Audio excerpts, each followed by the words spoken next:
Believe just to get a win out of that?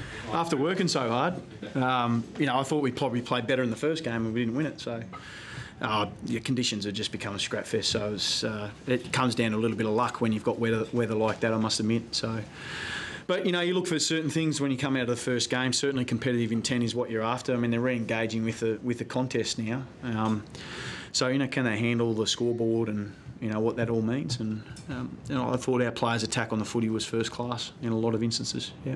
Just on the first game though, with the video, just your thoughts on that?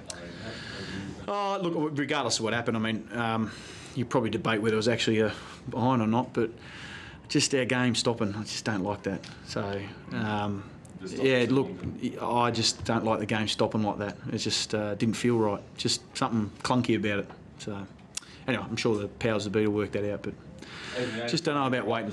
Beg your pardon?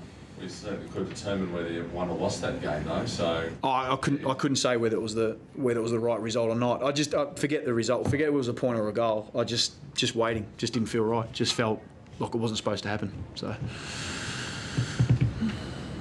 What else did you learn from the performances then? I thought there were some individuals that stepped up. We wanted to see a little bit from. You always want to be able to see the work that they've done over the pre-season and how they translated that and can they translate it in games. I mean, one game in, it was all wet conditions, but again, I think there was a few little things there amongst some that was pleasing to see. Just to see whether they've improved as footballers. So way too early to tell that, but certainly a good start. Who did you see some of that improvement? Well, I think when you sort of got the group that hasn't necessarily been in the senior team but is starting to emerge, so you're looking at Beams and Harwood and a little bit of Green.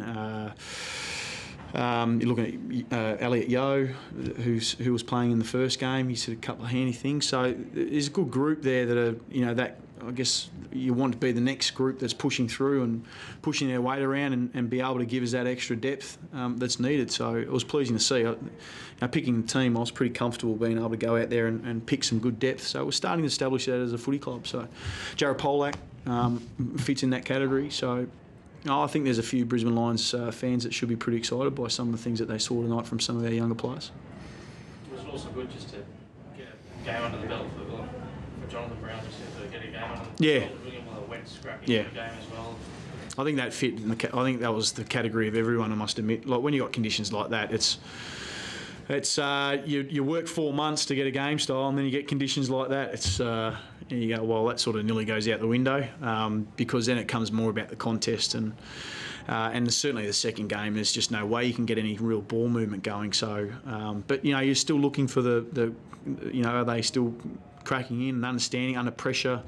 Again, the scoreboard, we probably didn't think our way through a few things, which gave opportunity for Melbourne to win certainly, and almost Gold Coast in the end. So there's a couple of things we need to be able to work on. Does Brownie travel next week regardless? No, we won't take him to Alice Springs. No, we'll assess the list now, and probably good indicator. Most that played full games in this game will more than likely, we'll think about whether we take them next week or not. So there's no injuries out of the game, so it's now being able to manage our list. First impressions of Longman? Yeah, Handy, he's a good size, isn't he? He's, he's certainly bulked up. That's credit to his work that he's done, but he's almost a ready-made player for us. So there's obviously all things you've got to be able to work on when you're coming in as your first year. And I didn't mention him, but he was certainly one of those other players. But be able to have a ruckman that comes in at 18 years of age and has got frame like that, and has some good ruck skills. Then it's about being able to teach about the rest of the game and what that entails to be able to get to the next level. So, like I said, there was some good signs amongst them.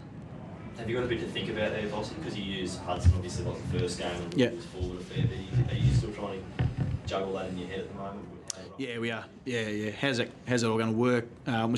You still have a bit of a look at positions, and we'll continue to do that. So there's spots there that to be earned. So. And we'll still finalise what that looks like, and when it gets to the pointy end, obviously we need to make that decision. But at the moment, we'll try a few different things. That trip next week, is that a good opportunity to empower some kids? Yeah, definitely. Yeah, definitely. Yep. Yeah, we'll definitely look at that for sure. Lester, another player that looks quite good. Played in defence again. He's nearly our Brent Staker. From last year, he can play forward and back. It's good to be able to have that luxury.